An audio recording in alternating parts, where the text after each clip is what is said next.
Welcome to my channel KS Wala. As you know that yesterday we were discussing about the term bench, in which we saw that जो bench है वो high court या supreme court में बनते हैं, lower judiciary या जो district court से या मुंसिफ कोर्ट है वहाँ पे बेंच नहीं बनते हैं. कल हम यही देख रहे थे कि हाई कोर्ट में डिफरेंट टाइप्स ऑफ बेंच जो होते हैं, कौन कौन से टाइप्स होते हैं, जिसमें हमने सबसे पहले देखा था division benches. There is also the full bench. In division bench I mention that there are two this जज. फिर इसके बाद फुल बेंच 3 और मोर देन 3 जज थे. और स्पेशल बेंच मैंने आपसे कल बताया था कि स्पेशल बेंच क्या है. ये तब बनाया जाता है जब हाई प्रायोरिटी या हाई स्पेसिफिक केसेस होते हैं जिन पे बहुत ही जल्दी फैसला सुनाना होता है for the larger public interest. That was a special bench which was being created. और ये क्रिएट कौन करता है हाई कोर्ट में? Chief justice of that high court. इसके बाद जो नेक्स्ट बेंच था दैट वाज सर्किट बेंच. कल हमने 3 डिस्कस किए थे. So today we will discuss about the circuit bench. Circuit bench क्या है? ये भी you can say that chief justice of that high court बनाता है. सर्किट बेंच क्या है? मान लो for example there is an that कोई दूर एरिया है जिनके लिए पॉसिबल, देखो आप फार फ्लंग एरियाज है, वहां से पुअर पीपल भी रहते हैं, उनके लिए पॉसिबल नहीं है हाई कोर्ट तक आना, ट्रेवल एक्सपेंसेस बियर करना, फिर यहां रहने के एक्सपेंसेस, तो ये सब उनके लिए क्या है, महंगा पड़ जाता है. तो उनका एक्सेस जुडिशियल सिस्टम के लिए, ताकि उनको भी एक्सेस मिले, वो भी जुडिशरी का फायदा उठा पाए, तो चीफ जस्टिस जो है वो क्या करते हैं, वो एक सर्किट बेंच बनाते हैं. ये फिर उन एरियाज में जाते हैं, वहां पे फिर केसेस को सुनते हैं. यानी कि जो मेन हेडक्वार्टर है हाई कोर्ट जहां पे होता है, वहां से इस बेंच को भेजा जाता है to the area which is far away, you can say far flung areas में, ताकि वहां तक जुडिशियल सिस्टम जो है वो पहुंचे. जो रिमोट एरियाज है जहां के लोग इजीली नहीं आ पाते हाई कोर्ट्स तक, तो इसीलिए ये सर्किट बेंच बनाया जाता है for the ease of people, ताकि उनके लिए काफी आसान हो जुडिशियल सिस्टम को एक्सेस करना. इसलिए सर्किट बेंच बनाए जाते हैं जो CJ of that high court, particular high court बनाता है. अब है क्या सर्किट बेंच? ये अपनी लोकेशन जो इसका है हाई कोर्ट, वहां से काफी दूर ये ऑपरेट करते हैं, वहां केसेस को सुनते हैं, इसीलिए इसको कहते हैं सर्किट बेंच. ठीक है. और ये टेम्पररी कोर्ट होता है. अब देखो वहां पे केसेस सुने, वापस आ गए. ऐसा नहीं है कि हर एक एरिया के लिए एक सर्किट बेंच अलग अलग बनाया है, तब तो फिर बहुत जज की जरूरत पड़ेगी. सब जज हाई कोर्ट से बाहर रहेंगे तो हाई कोर्ट में फिर कोई जज नहीं रह पाएगा. इसीलिए जब लगता है कि किसी एरिया में बहुत सारे केसेस आ गए हैं, तो वहां पे जरूरी भेजना एक बेंच, तो वहां पे जाके वो केसेस को सुने, तो उसी बेंच को बोलते हैं circuit bench. So in nutshell you can say that it is ease for the poor people, for the people who are living in the remote areas. So will write in this, it is a type of temporary court. It is a type of temporary court established. It is a type of temporary court established by High Court. Established by High Court in a location away from its main headquarters. In a location away from its main headquarters. Next we will write, it is formed to provide. It is formed to provide easier access to. It is formed to provide easier access to judicial system for people living far from the main court, for people living far from the main court, particularly in remote areas. Next we will write, it reduces the travel burdens. It reduces the travel burdens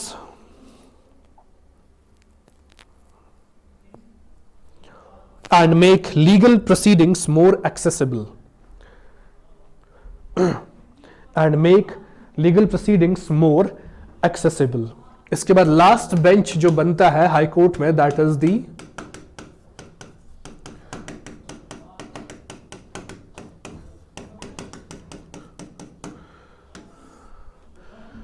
permanent bench. ये permanent bench कब और क्यों और कैसे बनता है?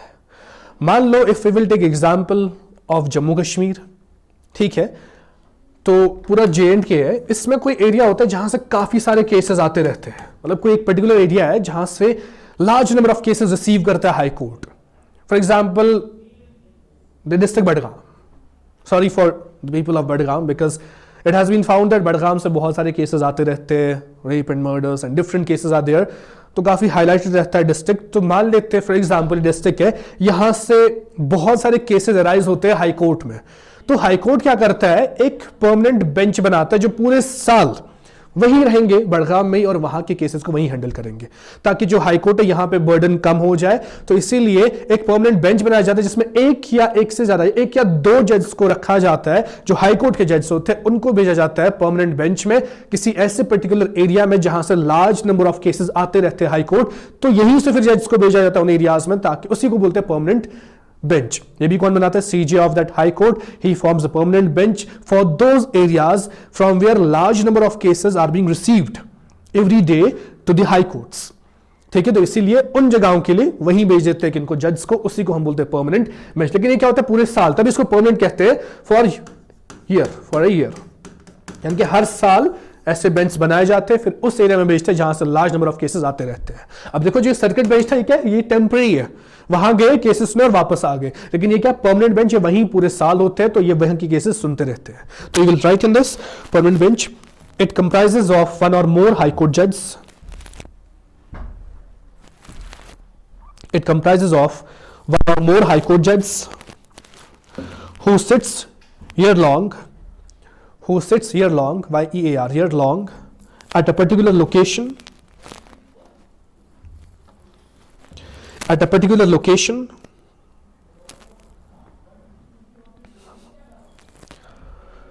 away from the high court,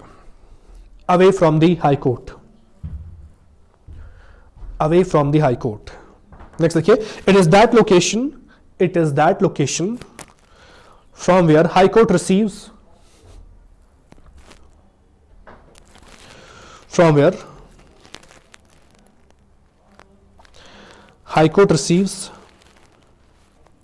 a large number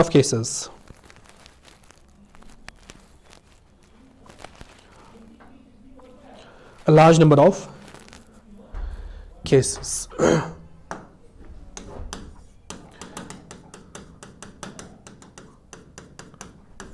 next will be bench in supreme court. Supreme court में जो है मेजरली दो टाइप के बेंच देखे गए हैं। एक तो है डिवीजन बेंच,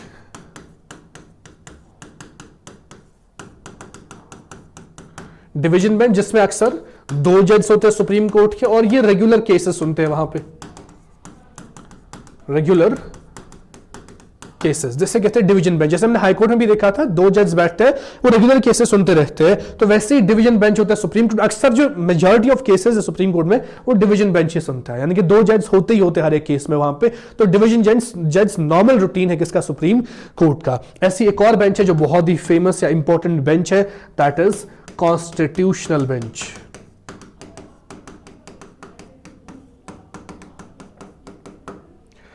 कॉन्स्टिट्यूशनल बेंच क्या है, ये you can say that important bench है। क्योंकि इसके नाम में वैसे लिखा है जब भी कोई कॉन्स्टिट्यूशनल मैटर होगा, यानी कि किसी आर्टिकल पे सवाल होगा, उसको इंटरप्रेट करने की बात हो, या किसी आर्टिकल पे कोई केस हुआ है तो उसके लिए कुछ जजमेंट देनी हो, किसी आर्टिकल कॉन्स्टिट्यूशन पे देनी हो, तो तब जाके क्या बनता है, कॉन्स्टिट्यूशनल बेंच सबसे इंपॉर्टेंट बेंच है। इस बेंच में 5 to 9 मेंबर्स हो सकते हैं, यानी कि 5 जज बेंच भी बनता है, 7 जज बेंच या 9 जज बेंच बनता है। कौन सा, कॉन्स्टिट्यूशनल बेंच। ये कब बनता है, इसमें डिफरेंट केसेस है। फॉर एग्जांपल पहला मैंने कहा कि जब क्या होगा, when there is constitutional matter, कोई भी केस कॉन्स्टिट्यूशन के अराउंड होगा तो उस मैटर को सुनने के लिए कॉन्स्टिट्यूशनल बेंच बनता है। एक और मैटर है जिसके लिए कॉन्स्टिट्यूशनल बेंच बनता है, दैट इज, मैंने आपसे कहा था this advisory jurisdiction of supreme court. जब मैंने डिफरेंट जुरिसडिक्शन समझाई थी आपको इन फर्स्ट 3 to 4 लेक्चर्स, उसी में कहीं पे मैंने बताया था ये। तो मैंने एक बताया था advisory jurisdiction.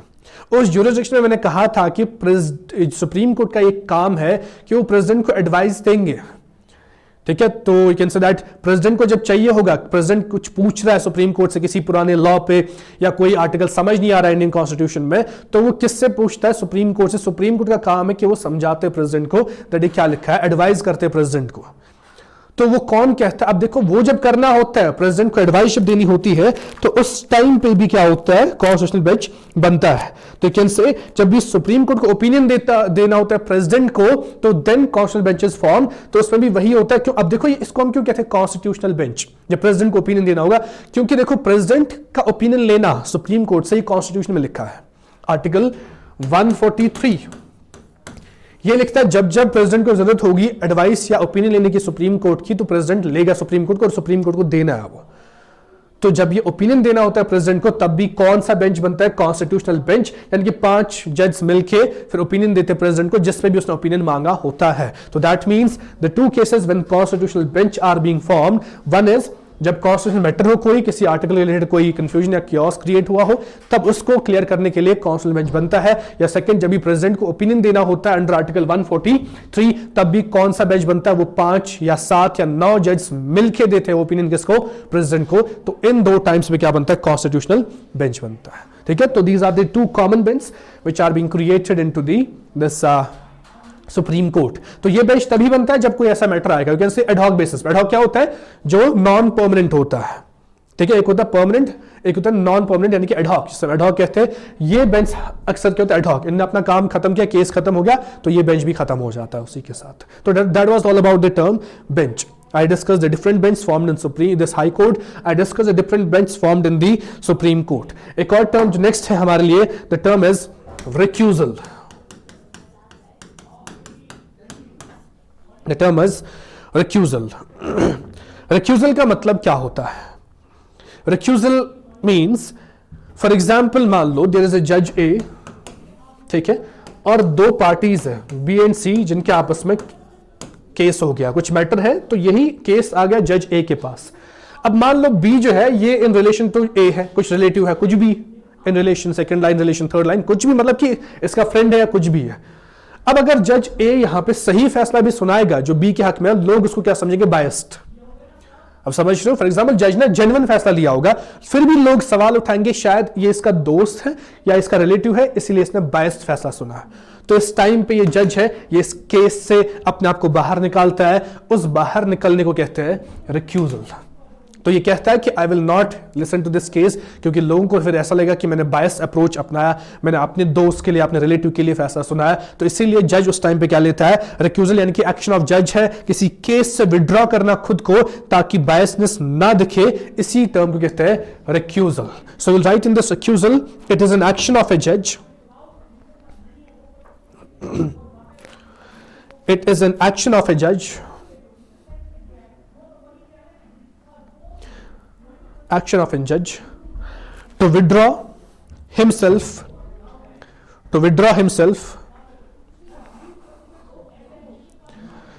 from a case in which his bias to one of the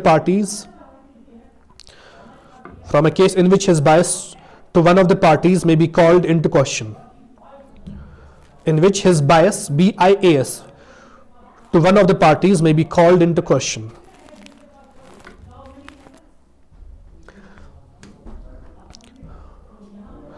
एक और टर्म है, the term is termed as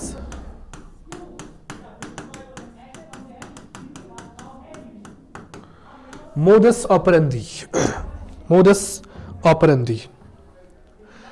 ये ऐसा है कि जिस तरीके से क्राइम को अंजाम दिया गया है एक क्रिमिनल ने, फॉर एग्जाम्पल किसी ने मर्डर किया, ठीक है, उसने मर्डर किया गन शॉट से, तो वो होता है मोडस, यानी कि फिर जज पूछता है कि what is modus operandi of the murder, कि मर्डर कैसे किया गया। तो वहां से जवाब है मर्डर जो है एक गोली से किया गया, गन से किया गया, तो उसी को कहते हैं मोडस ऑपरेंडी, यानी कि it is the way in which a person commits a crime, जिस तरीके से क्राइम किया गया उसे कहते हैं modus operandi. So we'll write in this, it is the mode or way in which a person commits a crime. In which a person commits a crime.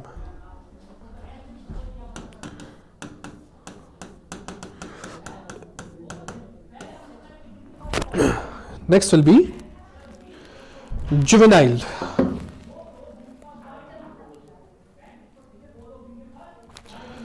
Juvenile.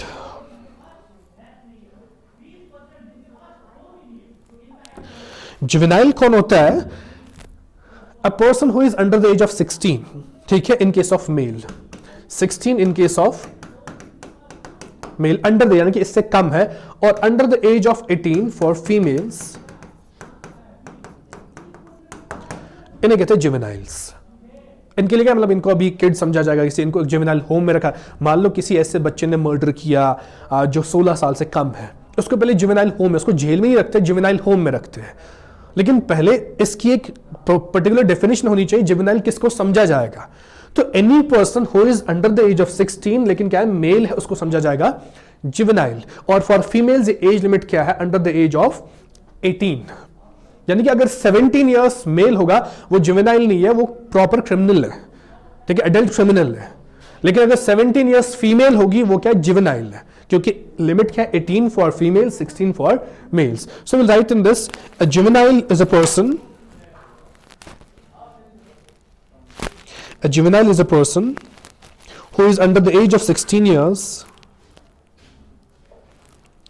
who is under the age of 16 years, in brackets we will write in case of male, in case of male, or the age of 18 years in brackets in case of female.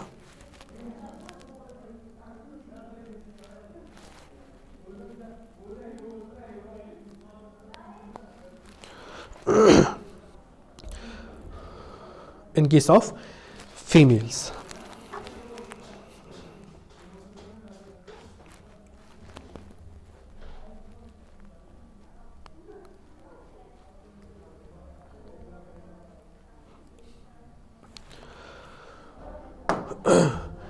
So ये term जो है, I'm ending these terms here.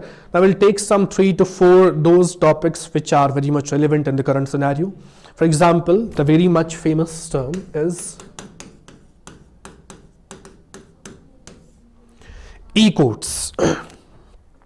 ई का मतलब क्या, electronic courts. ई courts का मतलब क्या है कि कोर्ट्स में इंप्लीमेंट करना information communication technology, ICT tools. क्योंकि पहले क्या होता था, सारी कागजी कार्रवाई होती थी कोर्ट्स में, बहुत सारे डॉक्यूमेंटेशंस होते थे, तो जो भी चलता था on the base of documentation ही चलता था। लेकिन यू कैन से फ्रॉम 2005 ये कॉन्सेप्ट जो है आया, दैट कंसेप्चुलाइज किया गया कि हमें क्या करना चाहिए, कोर्ट्स में टेक्नोलॉजी इंट्रोड्यूस करनी चाहिए। 2005 में क्या हो गया, एक कमिटी बनाई गई थी which was actually termed as E committee. E committee, ये कमिटी क्यों बनाई गई थी, ठीक है, सुप्रीम कोर्ट ऑफ इंडिया में, ताकि ये पहले बताया कि हम कैसे ई कोर्ट्स को या कोर्ट्स को ई कोर्ट्स कैसे बनाए, यानी कि इलेक्ट्रॉनिक कोर्ट्स कैसे बनाए। तो फिर क्या हो गया, दैट ई कोर्ट प्रोजेक्ट को लॉन्च किया गया 2007 में। देखो कंसेप्ट कब आ गया, 2005 में, जब एक कमेटी बनाएगी ई कोर्ट्स, इनको यही रिकमेंड करना था कि कैसे हम इनको एनहांस करें या कैसे हम इनको लॉन्च करें। फिर लॉन्च कब हो गया, 2007 में, किसके, डिपार्टमेंट ऑफ जस्टिस, ठीक है, मिनिस्ट्री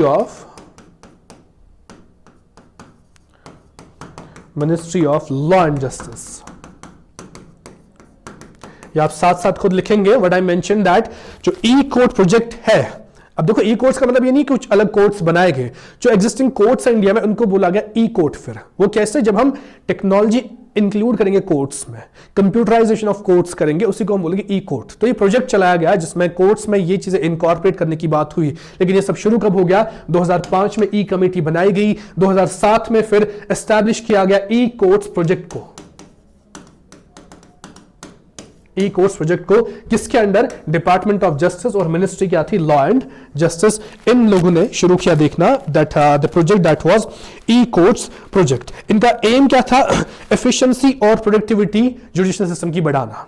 कैसे, फॉर एग्जांपल देखो, अगर मैं और कुछ एग्जांपल लूंगा, मान लो कोई मैन्युफैक्चर, कोई कपड़े बना रहा है या कोई कुछ भी चीज बना रहा है, जब तक वो हाथ से बना रहा था, मान लो वो दिन में 2 बनाता था, 3 शर्ट्स, फॉर एग्जांपल शर्ट्स, कोई शर्ट मैन्युफैक्चर कर रहा है, वो जब हाथ से हैंडीक्राफ्ट जब चल रहा था वो 2 या 3 शर्ट्स बनाता था। लेकिन जब मशीन इंट्रोड्यूस हो गई, वो अब दिन में हजारों शर्ट्स बनाता है, यानी कि प्रोडक्टिविटी बढ़ गई ड्यू टू द टेक्नोलॉजी। ऐसे यहां पे हो गया कोर्ट्स में। इसी की बात, एम क्या था इसका, कि कोर्ट्स की जो है या जुडिशियल सिस्टम की जो है प्रोडक्टिविटी और एफिशिएंसी बढ़ाना। क्योंकि जब कंप्यूटर सिस्टम्स का इनकॉर्पोरेशन हो जाएगा तो बहुत ही आसान होगा फाइल्स ढूंढना। जैसे फॉर एग्जांपल पुराने जमाने जब देखते थे फाइल ढूंढनी पड़ती थी, आधा घंटा लगता था फाइल ढूंढने में कि इस फलानी जो ये केस है इसकी फाइल कहां पे है, तो इट टेक्स टाइम, एफिशिएंसी कम होती थी और प्रोडक्टिविटी भी उतनी ज्यादा नहीं होती थी। लेकिन अब एक क्लिक पे सब कुछ होता है, फाइल आपको ढूंढनी है, you click on this system, आपको विद इन सेकेंड्स मिल जाती है फाइल कहां है, इसमें क्या है, कब तारीख, किस केस की है। तो वो क्या कंप्यूटराइजेशन प्रोग्राम शुड, यानी कि इसका एम जो था इस प्रोजेक्ट का, ताकि एक्सेसिव जो एफिशिएंसी और प्रोडक्टिविटी जो कोड्स है ये क्या हो जाए, ये बढ़ जाए, और जो दिस ऑटोमेटिक सिस्टम्स जनरेट हो जाए कोर्ट्स में, या जो भी स्टेक होल्डर्स है कोर्ट्स के, चाहे वो वहां पे जो मुलाजिम जो काम कर रहे हैं उनके लिए भी काम आसान हो जाए, जो वहां पे एक्सेस टू जस्टिस लेने जाते हैं, यानी कि वो लोग जिनके केसेस वहां पे चल रहे हैं उनको भी यू कैन से दैट एक इजी चीजें फील हो due to the computer system. और आपको भी खुद पता है कि कंप्यूटराइजेशन से कितना फिर इजी होता है चीजों को ढूंढना, चीजों को लोकेट करना, चीजों को हैंडल करना, it's all easy due to the computer tools. तो इसीलिए ये सोचा गया कि हमें हाई दिस कोर्स में भी ये सब टेक्नोलॉजी को इनकॉर्पोरेट करना चाहिए। और जो इंप्लीमेंटिंग एजेंसी है, कहा कि कोर्ट्स में कौन इंप्लीमेंट करेगा, ये क्या ये सरकार इंप्लीमेंट करेगी, नहीं, ये respect to courts, high courts. For example J&K and Ladakh high court है, लद्दाख हाई कोर्ट है, ठीक है। इनकी जिम्मेदारी है अपने कोर्ट में इस प्रोजेक्ट को चलाना, इस पे काम करना, यानी कि कंप्यूटराइजेशन को करना अपने कोर्ट में। और जितने भी जो भी कोर्ट्स इनके अंडर आते हैं, फॉर एग्जांपल इनके अंडर काफी डिस्ट्रिक्ट कोर्ट्स है, एज आई मेंशन कि जुडिशरी है, ये लिंक्ड है, पहले टॉप पे सुप्रीम कोर्ट, फिर हाई कोर्ट के नीचे आते हैं कौन, डिस्ट्रिक्ट कोर्ट्स, यानी कि काफी सारे डिस्ट्रिक्ट कोर्ट्स हैंडल कौन करता है, J&K लद्दाख हाई कोर्ट। तो जितने भी डिस्ट्रिक्ट कोर्ट्स है वहां पे भी इस प्रोजेक्ट तक को पहुंचाना, कंप्यूटराइजेशन करना, तो ये किसकी जिम्मेदारी होगी, इसी J&K लद्दाख हाई कोर्ट, यानी कि रिस्पेक्टिव हाई कोर्ट्स जो है उन्हीं की जुरिस्डिक्शन है इस प्रोजेक्ट को इंप्लीमेंट करना, हर एक डिस्ट्रिक्ट कोर्ट तक चीजें पहुंचाना, कंप्यूटर सिस्टम्स पहुंचाना। तो वहां पे वैसी कंप्यूटराइजेशन या इंफॉर्मेशन कम्युनिकेशन टेक्नोलॉजिकल एस्पेक्ट्स को इंक्रीज करना किन में, कोर्ट्स में। अगर इनमें देखा जाए ये फेजेस में लॉन्च हो गया, जो टोटली ई कोर्ट्स प्रोजेक्ट है, ई कोर्ट्स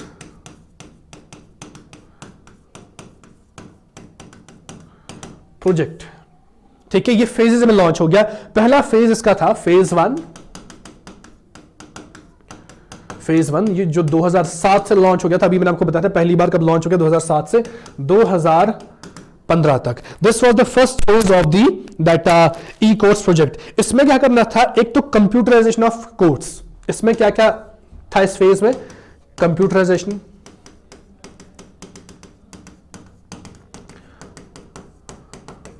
ये आप साथ साथ लिखते जाएंगे। इसमें क्या करना था, कंप्यूटराइजेशन ऑफ कोर्ट्स, यानी कि पहले कोर्ट्स में कंप्यूटर लेके जाना था, यानी कि पहले कंप्यूटर सिस्टम्स तो हो कोर्ट में, उसके बाद उन सिस्टम्स के लिए क्या चाहिए, इंटरनेट कनेक्टिविटी। तो इसीलिए establishment of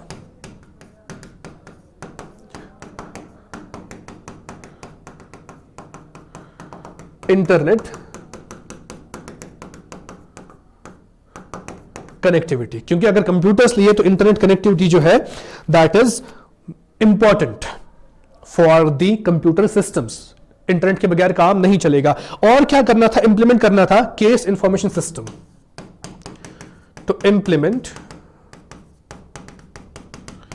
case information system, जैसे कहा जाता है CIS, यानी कि अगर मैं जाऊंगा तो मैं कंप्यूटर में, वहां पे जो कंप्यूटर ऑपरेटर होगा, मैं उसे बताऊंगा कि केस मेरा किस डेट पे है, किस सीरियल नंबर पे है, वो सिस्टम से देख के मुझे बताएगा, ना कि ऐसा कि वो फाइल निकालेगा, वो जैसे होते थे डॉक्यूमेंटेशन, फिर उससे ढूंढ के बताएगा। It will take him half an hour to inform me कि मेरा केस किस तारीख को लगा, कितने बजे, कितना टाइम स्लॉट कब मिला है, या किस नंबर पे लगा हुआ है। तो वो सब चीजें बहुत हेक्टिक है, इसलिए कंप्यूटर पे सारा होना चाहिए। तो वहीं पे मुझे केस इंफॉर्मेशन सिस्टम जो है इसी में मिलेगा सब। जब ये पूरा पोर्टल होगा केस इंफॉर्मेशन सिस्टम, तो वहां पे फिर डिफरेंट केसेस रजिस्टर्ड होंगे, किसका किसके साथ केस है, किस तारीख को लगने वाला है, कितने बजे लगने वाला है, कौन सा सीरियल नंबर है।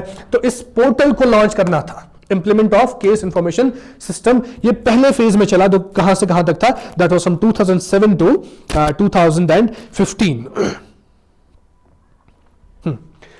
तो इसके बाद जो फेज सेकंड आया,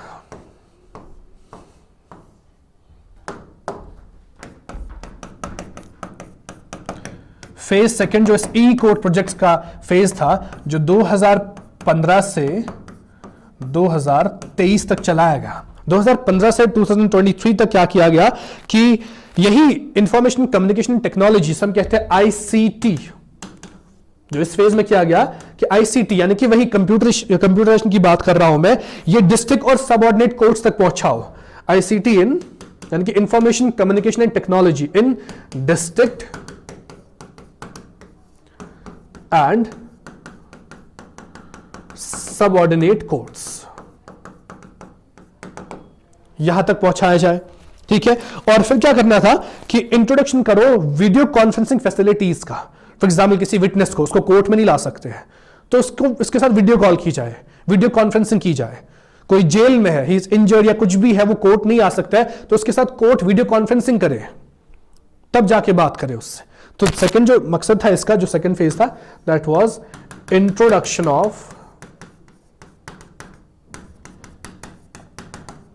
वीडियो कॉन्फ्रेंसिंग, यानी कि केसेस सुनना किस पे, वीडियो कॉन्फ्रेंसेस पे। तो ये फैसिलिटीज दैट करने थे। और क्या करना था,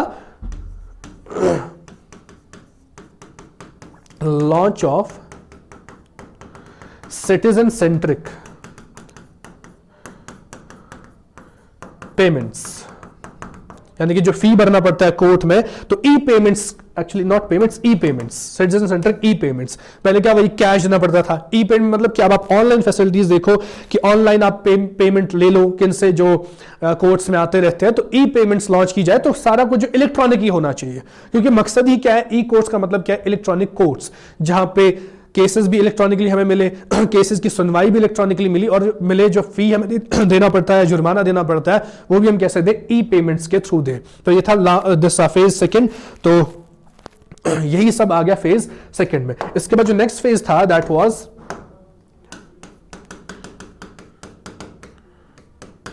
फेज थर्ड। फेज थर्ड कब लॉन्च किया गया, 2023 से लेके 2027 तक ये फेज कंप्लीट है। ये क्या है, ये जो फेज है ये क्या है, actually they have to develop digital and paperless courts, यानी कि पेपर वर्क होना नहीं चाहिए कोर्ट में, सारा डिजिटली चलना चाहिए, सारा कंप्यूटर सिस्टम्स के थ्रू चलना चाहिए। तो ये मकसद है development of digital and paperless courts. और क्या करना है, डिजिटलाइजेशन या डिजिटाइजेशन। डिजिटाइजेशन किनका करना है, जो लेगेसी रिकॉर्ड्स है, यानी कि जो फेमस केसेस है जिन पे फैसले सुनाए गए। फॉर एग्जांपल हमारे पास डिफरेंट एग्जांपल्स है, केशवानंद भारती केस है, ठीक है, मिनर्वा मिल्स केस है, ऐसी बहुत सारे Nagaraj versus union of India case है जो रिजर्वेशन पॉलिसी पे बात करता है। तो ये लेगेसी रिकॉर्ड्स है, इनको डिजिटाइज करो। और अब क्या करेंगे डिजिटाइज करने के साथ साथ, और जो पेंडिंग केसेस है, digitising legacy records and pending cases, यानी कि इन सब को आप रजिस्टर करो डिजिटली, कंप्यूटर सिस्टम्स पे मिलने चाहिए ये सब केसेस। और एक्सपेंशन ऑफ वीडियो कॉन्फ्रेंसिंग, जो इससे पहले मैंने बताया था कि इंट्रोडक्शन ऑफ वीडियो कॉन्फ्रेंसिंग करो आप, पहले कोर्ट्स वीडियो कॉन्फ्रेंस कर रहे हैं, अब इसी वीडियो कॉन्फ्रेंस का एक्सपेंशन होना चाहिए कहां, तो हॉस्पिटल्स एंड जेल्स। पहले क्या था, वीडियो कॉन्फ्रेंसिंग मतलब शुरू करो पहले वीडियो कॉन्फ्रेंसिंग, लेकिन अब इसी को एक्सपैंड करना है कि अगर कोई हॉस्पिटल में कोई गवाह है या मुजरिम हॉस्पिटल में एडमिट है या कोई भी हॉस्पिटल, उससे अगर आपको कोर्ट को कुछ पूछना है तो वो वीडियो कॉन्फ्रेंसिंग पे पूछ सके। तो इसीलिए expansion of these video conference होना चाहिए हॉस्पिटल्स एंड जेल्स तक भी, ठीक है। ऐसी ये सब मकसद है कि इसके फेज थर्ड की 2027 तक कंप्लीट करना है, ठीक है। ये था सारा ई कोर्ट्स प्रोजेक्ट कि what has to be introduced into the courts, जिसकी वजह से इंडिया के कोर्ट्स बोले जाएंगे ये क्या ई कोर्ट्स है, इनके टोटली इलेक्ट्रॉनिक कोर्ट्स है। यहाँ पे जो ये पेपरलेस, पेपर जो है पेपर से यूज नहीं होते, पेपरलेस कोर्ट्स बनाने हैं। इंडिया का अगर हम देखेंगे first that E court of India, वो कहाँ एस्टैब्लिश किया गया था, इन दिल्ली, ठीक है। दिल्ली इज द प्लेस जहां पे पहली बार ये कोर्ट एस्टैब्लिश किए गए। And there is a place actually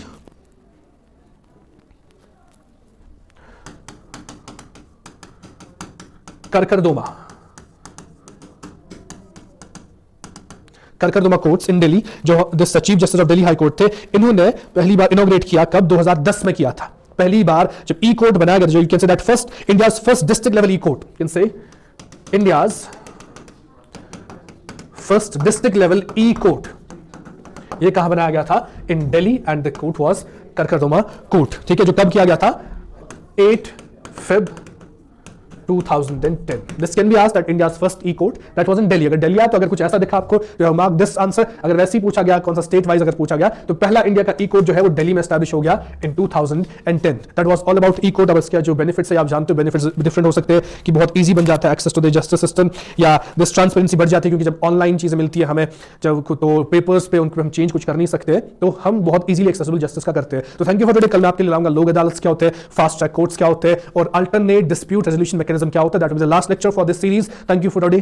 take care.